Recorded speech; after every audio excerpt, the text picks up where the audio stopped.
as an analyst, there might be times in your career where you feel like you're responsible for almost everything on the project. And today's video, I want to shed a little bit of light on the fact that you as an analyst are usually not the one that's solely responsible for everything on a project. And I want to offer you some guidelines that can help you determine what you may or may not be responsible for on a project.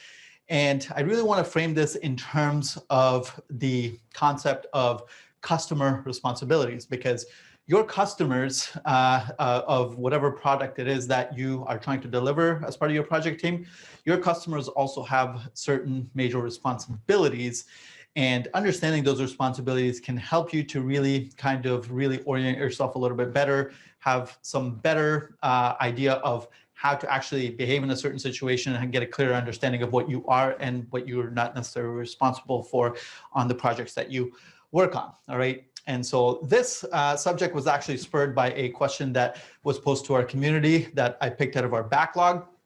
And there are 3 questions here, but it's really questions number 2 and 3 that I really want to focus on here today. And question number 2 asks, how would you approach an engagement with a new client who is guarded in sharing their business challenges and is set on a specific technical solution? And question number 3 asks, an internal stakeholder has requested the procurement of a new collaboration tool for the business. The business analyst, the business already has a number of collaboration tools in use. How do you determine if the purchase of this new tool is needed and if there is a strong return on investment for the business? Okay, so both of these questions, I'm going to give you a clear and concise answer for each one of those to give you a better idea. But again, before we can really dive into this, we really kind of need to understand some of the internal underlying factors that are going to help you to actually understand that in a much more clear and a much deeper way. Okay. In most organizations, especially if you're in a medium or large-size organization that's been around for a while, you're likely going to have some predetermined internal processes for how you deliver solutions. So we'll talk about that. Number 2 is that every organization has a certain political dynamic. And this is one of the aspects of an organization that often doesn't get talked about very much, but it has such a huge impact on the way that you do your work and the way that roles and responsibilities are split up inside your organization, that not understanding the political dynamic in your organization can really kind of throw you off and kind of give you a lot of blind spots in terms of what should actually be happening. Okay, so when it comes to the internal processes, really what you should be thinking about is the fact that anytime you're executing a project, if you're in an organization, there should be some basic norms or certain basic processes or guidelines on how projects are to be executed, right? So again, if you work for a more mature organization, your organization might have a PMO or a project management office. You might have, if you're a much larger organization and you're a little bit more mature, you might also have what's typically called a business analysis center of excellence. Again, these are usually much more common in larger organizations or organizations that might be a little bit smaller but have a certain level of maturity when it comes to delivering solutions. Your organization should normally have these types of mini institutions inside the organization that can help to dictate who is responsible for what when it comes to project delivery. And especially if you have a business analysis center of excellence, you have a very strong tool in your tool belt to rely on to determine whether you as an analyst are responsible for certain things or whether it is the customer's responsibility or somebody else's responsibility within that organization to deliver certain aspects of a project. Okay, so understanding the internal processes in your organization can take you a very long way in understanding what your roles and responsibilities are. And once you understand those much more clearly, you can have a lot more confidence in speaking with your customers and your other stakeholders about who is responsible for what. And as an analyst, especially when you start to become a little bit more senior, as an analyst, you can now start to set some expectations with your customers, and you can let them know that you're going to be holding them accountable for some things on the project because of the fact that your organization already has some predetermined rules around who's responsible for what, right? So relying on your internal processes is going to give you a big part of the foundation that you need to be able to operate in that way. Now, in many organizations, especially in younger organizations or organizations that are not necessarily all that well organized or not that mature when it comes to solution delivery, you typically will not have that aspect of an organization to rely on, which makes your job a little bit more difficult because now you have to rely solely a lot of times on the second element that I want to talk to you about. And you really have to now rely much more heavily on the fact that your organization has a certain history, your organization has certain stakeholders, and all of those stakeholders have relationships, right? And these relationships are really kind of determined by a lot of different factors, right? And so it's very complex. Most organizations and the relationships that exist within them are very, very complex. There's a lot of factors that really kind of factor into creating the political dynamic inside your organization. But the way that you can really kind of think about the political dynamic is that you, anytime you step into an organization, you can get a feel. A lot of times, oftentimes it is a kind of like a gut feel or intuitive feel for whether the environment is a positive one, whether there's a lot of trust, or whether there is even a lot of conflict within the organization between the different groups, right? That in itself is really the political dynamic inside your organization. So that in itself, if you're in an organization that doesn't have a lot of predetermined internal mature processes, the political dynamic plays a much bigger part in what you are responsible for and what you're going to be held accountable for, okay? And the main aspect of this political dynamic inside your organization really has to do with the amount of political will that your own management has, right? And political will, or really political currency. And if you're not familiar with these concepts, what political will essentially is that it really is your own management. Let's say you have a business analysis manager, director, VP, et cetera, all the way up your chain. How much political will, or how willing are all of the chain of command inside your organization, how willing are they to push back on the business to say, look, there are certain things that we're responsible for versus certain things you're responsible for.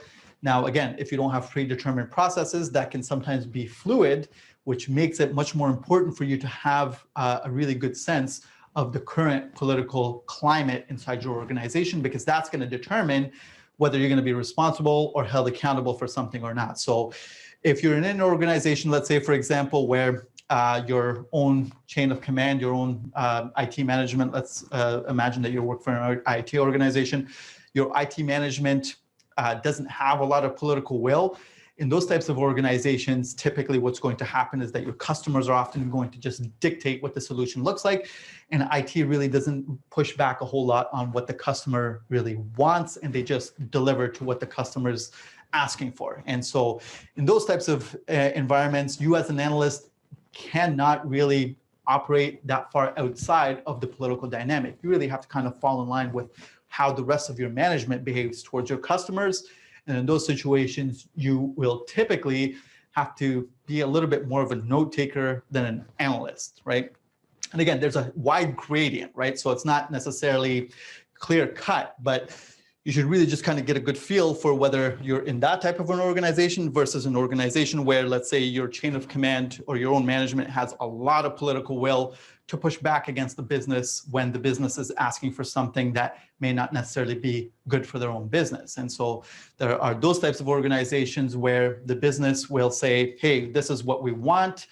This whole requirements process, et cetera, doesn't really matter to us very much because we already know what we need in terms of this very specific solution. And if your IT management in that case has a lot of political will, or they have a lot of political currency to draw a line with the business to say, no, you actually don't necessarily know that, and we will tell you what the solution looks like. If they're taking that type of an approach, then in those types of organizations, you now have a lot more freedom to really perform the type of analysis that oftentimes you might think that you should be performing, Okay, so I know it's been a bit of an abstract concept. It's a concept that doesn't get talked about very much. And so if you don't understand the concept of political dynamic and political currency and will, you can ask questions and I'll answer more. But just understand from this that this aspect of your organization plays a massive role in the nature of your work as an analyst and where you draw the roles and responsibilities around. Are you just going to be more of a note taker, or are you going to actually be somebody who is relied upon to do really deep analysis and really come up with recommendations, right? This plays a major, major role in that, especially in organizations that don't have standard processes. Now, if we were to go back for a second here, if you're an organization that has very strong political will, a good political dynamic within the organization that you work in, and you have strong internal processes, then your role as an analyst becomes a lot more clear, because the combination of these two things can make it very, very easy for you to understand what you are and are not responsible for. But if you have no internal processes, or if if your organization doesn't have strong political will against the business, then things can become a little bit blurry. Okay, so just want to explain that concept before we actually get into the questions, because when we start to understand that context, then we can really start to actually guess at what the answers to some of these questions might be. Okay, so let's go back through the questions now. Okay, so how would you approach an engagement with a new client who is guarded in sharing their business challenges and is set on a specific technical solution? So I myself, as a consultant, really would make that determination depending on the type of organization that I'm in, right? If I'm in an organization, again, like I said earlier, that just where the IT organization and my chain of command, the management there just delivers on whatever the customer asks, then I fall in line and I say, Mr. or Mrs. Customer, you're asking me for this very specific solution. Now, I don't have a lot of backup. Really, even if I think that the solution is not the right one, I might not necessarily be in a position where I can really lobby very hard for that, right? I might be able to lobby a little bit, but if the political dynamic in the organization is not on my side, I basically have to deliver now what the customer is asking for. But I do that making sure that I hold my customers responsible for what it is that they're asking for, right? Because if my customers in this situation are saying, we know exactly what the solution is, we want you just to implement that solution, then I have to say, sure, not a problem, but I need you to understand that once I've helped you flesh out this solution down to a certain level of detail, there's going to be a point in time at which I'm going to be asking you to sign on the dotted line, making it explicit declaration that you have asked myself and the organization that I'm with, you've asked us to deliver this very specifically. And what that does is it puts the burden of responsibility for the actual solution now on the customer. Now the customer says, I've owned this decision and I'm willing to sign my name to say, yes, this is exactly what I'm asking for. Because in the case that that solution doesn't work out the way, in an ideal way, doesn't have a positive outcome, you deliver something that doesn't work for the business, in that case, now the customer has to take full responsibility because they have very clearly defined the fact that they are looking for that very specific solution, right? So one of the traps that you can fall into as an analyst in a situation like that is where the customer asks you for something very specific. They do not leave a lot of room for you to actually help them refine that solution to make it look differently, to be a better fit for them. They're very adamant about what they want, but they are also not willing to put their name on what it is that they're asking for. That in itself is a situation that you don't want to get yourself into. So the way I normally handle these situations is that when I see a customer who is behaving in that way, I normally go back to my own management and say, look, here is the situation that I'm facing on the ground. I have two options, right? If you are interested in pushing back against this, I can take that direction, go back to our customers and say, look, you're going to need to just tell us what your issues are. You need to give us a good sense of what it is that you think you need. we'll come back with a solution, right? And so I check this with either, the manager, director, sometimes VP level person inside the organization to get a feel for what the political will in my own chain of command is. Based on that, I come up with a strategy of how I'm actually going to deal with the situation, right? So let's say in the first instance, the director that I'm talking to says, no, we do not deal with our customers in that way. If they're asking for something, let them, let's take it all down. Let's bring it back, but we're not necessarily going to deliver something just because they asked for it, because we're responsible for making sure that we've done our due diligence to produce the right solution. And so we're going to have to put up a little bit of resistance if they're being a little bit too aggressive with that approach, right? That is one way that the management inside the organization can respond. And if that's the direction, then I follow that direction. And I basically go back to the customer and say, we're going to write down everything you believe that you think you need. This ask that you have is going to be the default solution that we're going to deliver unless we can come up with a better solution. And when we think we've come up with a better solution, we're going to loop back with you and we're going to propose it to you as a solution that might possibly work better for you. And then we're going to negotiate about which one is the better solution, right? That's the type of approach I would typically take if that was my direction, right? Now, if I'd gone up to my management and the management had said, let's just deliver what they're asking for, but let's make sure we're getting them to commit on paper that that's what they're asking for. If later on it turns out to be the wrong solution, they're going to be responsible for making sure that they come up with the funds to fund either the fix to that solution or to come up with the funds to build an entire new solution that's going to work for them. And if that's the approach, then that is the approach that I take. But remember that the internal IT processes might already dictate this, right? There might be internal IT processes. The BA Center of Excellence might already make the judgment call to say that these relationships are already predetermined. Our customers do not get to just demand things that they think that they need. We are responsible for doing due diligence. If I have that structure inside the organization, then I fall in line with the processes that are in place for that organization that I'm working for, right? So that's how I would deal with that situation. Again, it's very flexible. Every organization is a little bit different. You really have to understand those two different aspects of your organization to really be able to orient yourself and fall in line with the management that you have that is part of your own chain of command. All right. Now, with the second question, with the third question here, it says, an internal stakeholder has requested the procurement of a new collaboration tool, and the business already has a number of collaboration tools in use. How do you determine if the purchase of this new tool is needed?